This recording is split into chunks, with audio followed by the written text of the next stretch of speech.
The way you Yeah. want to live your life is mastered by your own self.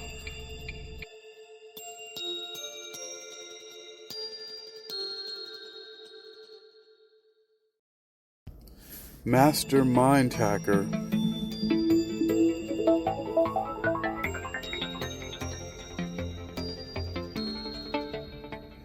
Mastermind hacker reveals. I don't know what I'm revealing, but yes, I'm the mastermind hacker. And actually, it's the key to success in the way that I know it. And one of the most powerful ways possible. That people get to a certain point financially and then try to get to the point physically and in health where I am. Even with all my flaws and pitfalls and other things, one of the major benefits of my physical resilience and the outcome of all these years of dedicated practice is that so many things are much more tolerable, if that is a good word to use here, because of my physical capabilities. It's almost as if being physically strong when achieved in a certain way can help you to resolve a lot of other conflict. I'm not even sure if I've had some kind of advantage in ways that other people haven't. I just know that consistently doing as I do preserves my ability to go on. It's my longevity. I have techniques and things that I know and practices, and some of them I don't practice all the time. Some of them are so simple and don't take very long that I practice them all the time. Like getting up whenever I wake up, whether that be morning, afternoon, or night. It doesn't matter if the sun is out, if it's cloudy, if it's dark, if the moon is reflecting the sunlight. I practice breathing meditation. I breathe in and out, long, deep breaths. And that reminds me, something funny little side note, that a show that I found out about in mid to late 2024 is The Big Bang Theory.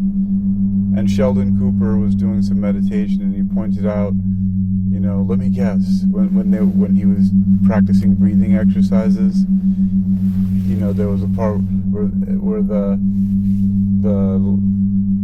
facilitator, whoever it was, the meditation he was leading, says, okay, breathe in and breathe out. And breathe in. And he says, let me guess, breathe out. It's like, what am I supposed to do? 2 ins? So, but the breathing exercise, and the thing is I patchwork these things together from the simplest things that I can. And it's interesting how putting together little easy things all of a sudden becomes a more complex network and becomes an entire ritual, an entire practice. So for example, like I said, you know, as soon as I wake up, whenever that might be, I stay where I am, lying down, and I practice 10 long, deep breaths. And then I'll do something like, usually, push-ups on the concrete on my knuckles. Even if it's really, if I'm in a place where it's really cold outside, like I was in Virginia and it was snowing and I was having a fun playing through a snowstorm and all that. But I would go outside and do push-ups on the concrete. And, it was sometimes 20, sometimes more. And if, I wanted to keep on going, I usually worked up this obsession with then doing a set of 20 alternating lunges. And it was only 10 on each leg, but the way that I was doing them, I can really feel it. It's not an easy thing doing lunges. And it doesn't matter, it just got my blood pumping and, flowing really well and warmed me up a little bit and just got me doing something. And it's interesting because you can mark it off as a success in the morning that you've taken the time to practice something. It's accomplishing something. Like, a lot of people don't think about it, but just getting up in the morning is a big deal for a lot of people, and brushing your teeth and taking a shower, if you can do all that, and washing your face, so that other stuff. And sometimes you can do that first, if your body lets you do it. Fortunately, my body always lets me do it, but it's because I've been doing it for a long time. But it may or may not be true, but for everyone. But I've read and researched and seen a lot of stories of people who are in some pretty bad conditions who work themselves out of it physically. And if others can do it, it means it's possible. And so you might as well try, give it an attempt at least, right? Sometimes I avoid using the word try because some of the connotations behind it, but you get it. You can give it a try or an attempt, right? Because like Yoda supposedly says from Star Wars, I don't recall from where he says it, there is do and do not, there is no try. But however you want to phrase it, it's good to attempt things.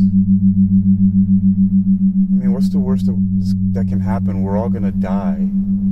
And then what? I heard a story from Gary Vaynerchuk about, go do some volunteer work at a convalescent home or retirement home. And he says the most horrifying thing you'll see in people's eyes is regret. And I've also learned a long time ago to write in my memory the phrase that says, I'd rather say that I shouldn't have than I should have. And of course be sensible about that. The one thing that I can say about physical exercise and martial arts and practice is that the gains that you make in just enjoyment, like martial arts is a fascinating thing, especially when you learn to shadow box and do something like capoeira or hit a heavy bag, where you don't even need to have a partner necessarily, and the kind of things you can do with your imagination and your body together. But like, for example, no two workout sessions of me kickboxing on a heavy bag are exactly the same. There might be times when I decide to prescribe certain things similarly because I take video of myself all the time as a way of improving, because I learned that Miyamoto Musashi was self-taught and was victorious in over 66 battles, where it was just him against someone else, and that he was on the winning side of a war. Now, I don't know how much of that story is true because it comes from his own memoirs, right? But it was very inspiring. And I took advantage of technology. And I record myself. And I watch. Especially when I got back to the United States from living in China for 5 years. And I was really, really unfit. I was 220 pounds, which was heavier than I'd ever been, when usually my weight was cruising around between 185 and 190. And that when I was in high school, I was between 140 and 150 something. Like, it wasn't that much. So, I've had to get used to having a heavier body. But I still move around. Like, what's really interesting is that you can go on YouTube and see a video of me doing, there's a highlight reel called Kappaguerra, Kappaguerra, and there's one called The Beginning and Resurrection, and they're all just different versions of the same video. The first one was published something like, I think it was in January or June, something like that, of 2007 on YouTube. And it's now on my channel that's called Uniquilibrium. So, that's 18 years ago. And the same movement that I'm doing on that video, which was from 2001 at the latest, right? Which now we're going back 24 years. I still do today. It's this 540 corkscrew spin through the air where my body is parallel to the floor and I'm doing that twist. In capoeira, it's called a roda parafuso. Now, I say all that, it's not just bragging, right? Because I have the bragging rights, as it's said. But it's to demonstrate that all these years later, when people complain about breaking down, I have to question what that's from. And I question that because I've seen divergent paths being taken by people in my family. I've seen someone I just saw earlier today who is bedridden and can't walk on their own and has to, have a catheter to go to the bathroom and is, obese, and their lifestyle was not exercising, was sitting in front of TV for hours and drinking actually 2 liters of Pepsi. I saw it. Pepsi, I want a Pepsi, I don't like Coke, Pepsi. And then also ordering, pizza and takeout from Chinese restaurants. And, I'm not anti, Zhongguocai, which is, Chinese food. I love Chinese food in China. A lot of it here, it's changed a lot, but a lot of it used to just be straight trash. It's just a fact.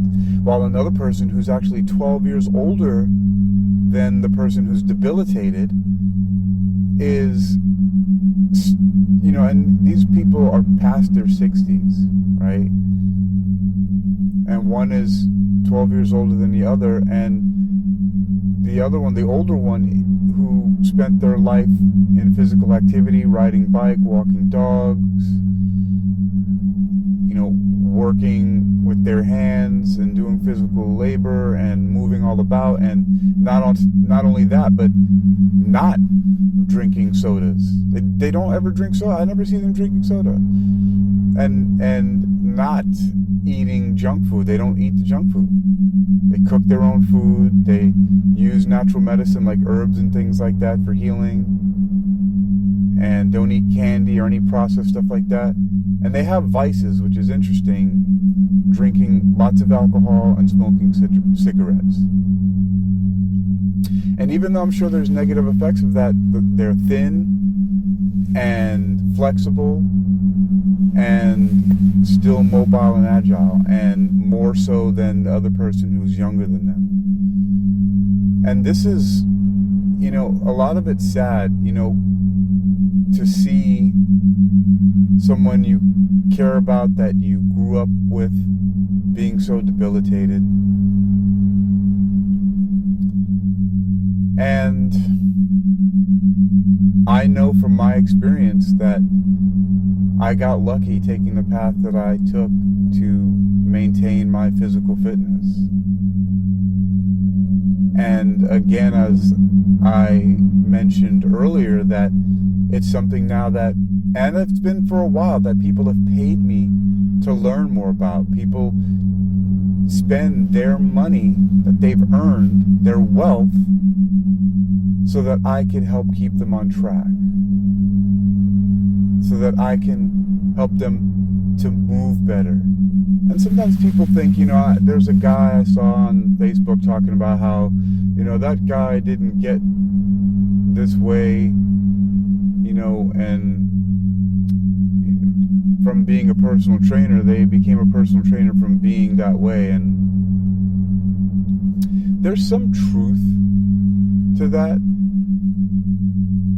but it's not necessarily the truth, because,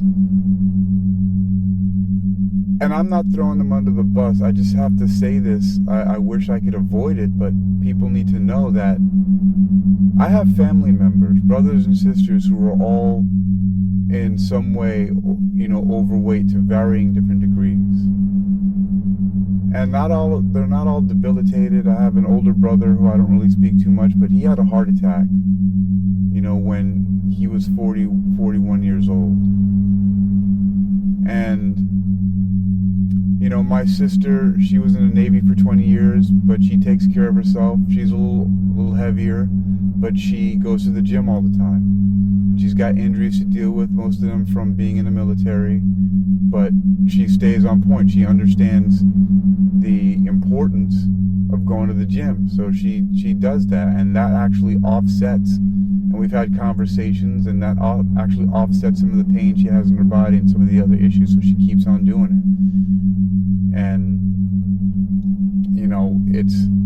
if it was genetics, then I would be overweight in the same way that everybody else in my family was, and my sister wouldn't be able to maintain herself by exercising and stuff like that if everything was just genetics, right?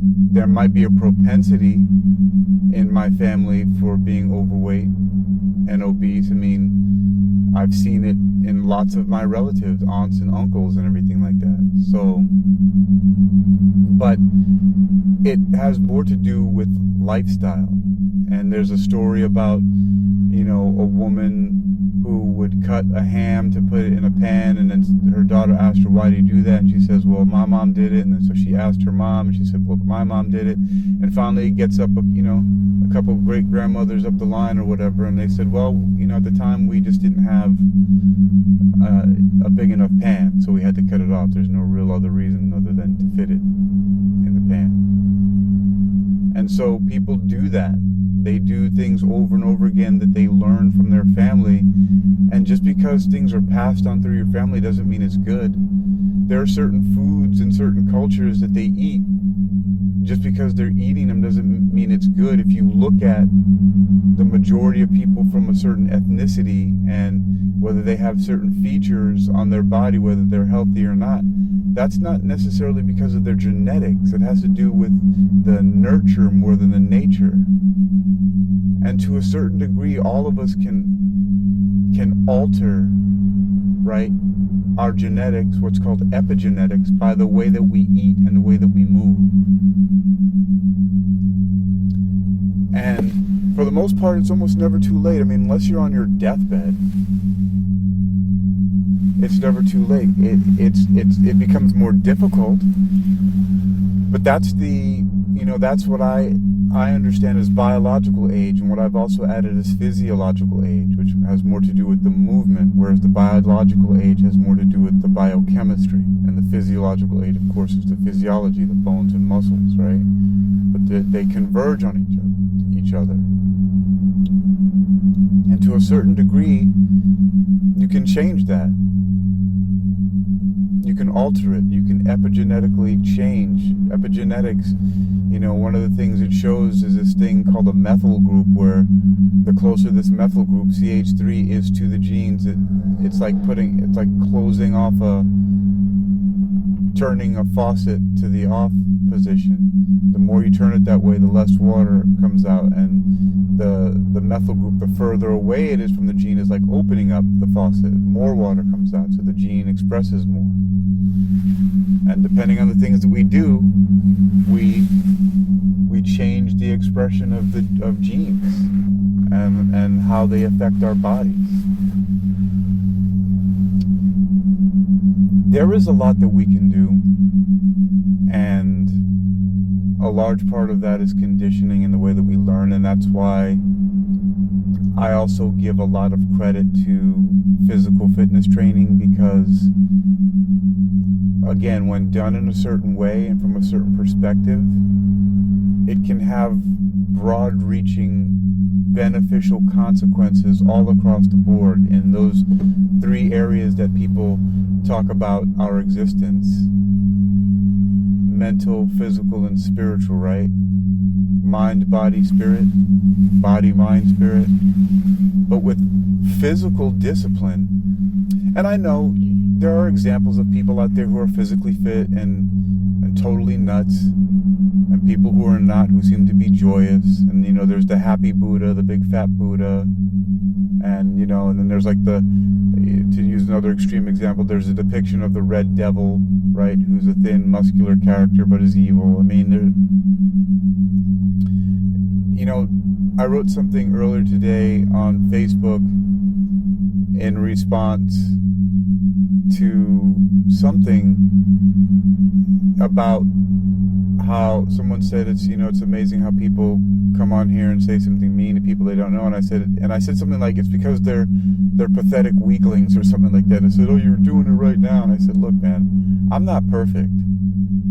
And I said, just because somebody has a high level of skill and does something really well doesn't mean that they're good at heart.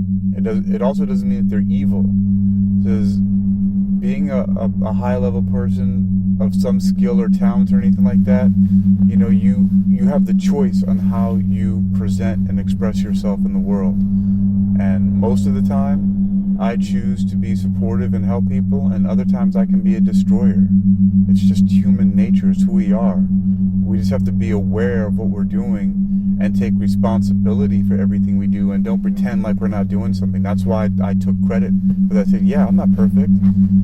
It's not an excuse either. It's not like I'm asking for a license to kill. It's just that sometimes things people say piss me off, and I'm going to address it. And there's everything okay with that. But I'm not going out and seeking people to destroy. I'm more like a bully.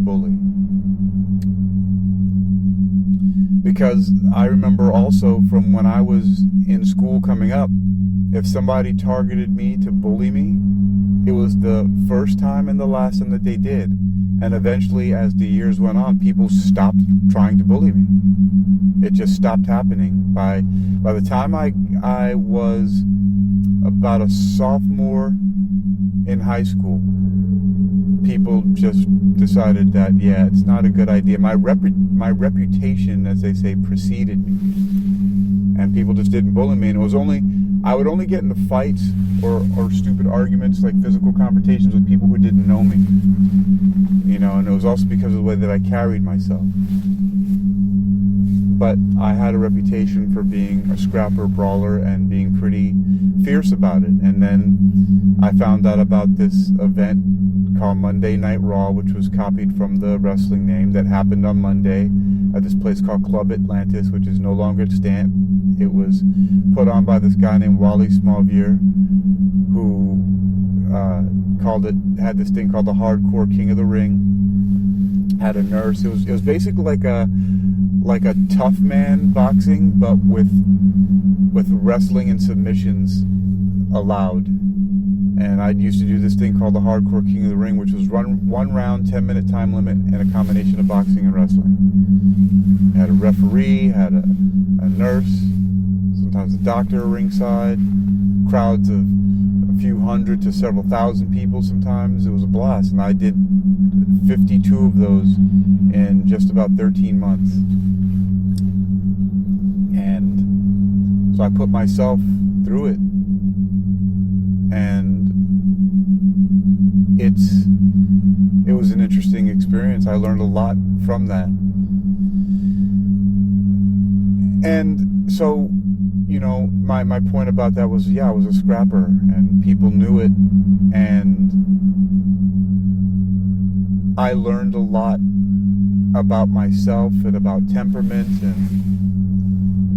and really what it felt like to get punched in the face and slammed and people trying to choke me, and and put me in all kinds of submissions and stuff like that. Like, it taught me real quick, I don't want to be street fighting people. I'm glad that I did that, or else I would have probably continued to street fight. It's not fun, it doesn't feel good. But this is not about that. It's really about discipline, and things are not easy, and just because you're good at stuff doesn't mean you're good or bad, and that we make decisions and we should be aware of them and take responsibility and not make excuses as much as we can. Sometimes it happens. I'm not positive all the time. There's a network that I'm part of called Noom Vibe, and I remember sometime there was a question on there where somebody asked, how do you maintain positivity and stay positive all the time? And I said, I don't. And I don't think it's a requirement to succeed at certain things. I mean, I remember when the woman that I loved, Flora Elizabeth Carrasco, passed away, and it was confirmed to me when she died, and I knew that she was dead, that I did drink myself to sleep for 7 months, but then when I decided to snap out of it and sober up, I would go to the gym, and sometimes in the middle of my kickboxing sessions, I would be crying, but I would actually still be punching. I would want to fall and drop down onto my knees and fall onto my face and cry and just give up, and it was just this feeling that just wanted to come out of me. But I kept punching, and sometimes I'd be sobbing, and snot coming out of my face, and I'd be punching the bag, and then I'd let the timer stop, and I would just stop and get a towel and blow my nose. Or I remember there were several times when I'd go to the bathroom in between each round and just blow my face out into the sink and wash it off, and then after, before a minute was up, run back out there, put the gloves on, and just keep going. Because that's what I have to do in life. Giving up is not an option. I fight for everything that I have. And that's what I know. And I know that everything doesn't always have to be a struggle, but I don't know life to be easy. And so I just don't think that it has to be, or it should, to find some kind of meaning, purpose, and even a slight bit of, I don't think it's contentment. I just think that life should be a struggle. I think that the suffering comes really when we just expect it to be easy. And I've come even more and more just to expect it not to be a fight, but to be a struggle, to be difficult. I mean, we're fighting against the grave. It's gravity, right? They share the same root, gravity, right? Maybe even the word gravy comes from that, because it's like heavy, right? I'm not sure, but it seems like it. But I do know grave and gravity most definitely probably share the same root, because gravity pulls you down, right? The grave you go down into. And in a way, if you give up, you're basically just going down into the grave. You're giving up. You're going into the grave yourself. You're succumbing to gravity. When you die, you can no longer resist gravity.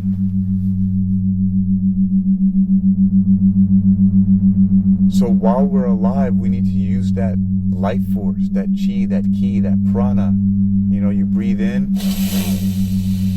Like I talked about earlier, it's like inflating a balloon, right? The balloon, if it's sitting on the ground, if you blow air into it, it rises up away from the ground, it pushes, it expands, right? So that's what the life force, the chi, ki, prana, right? And I say that because all those words in those languages are synonymous with breath as well.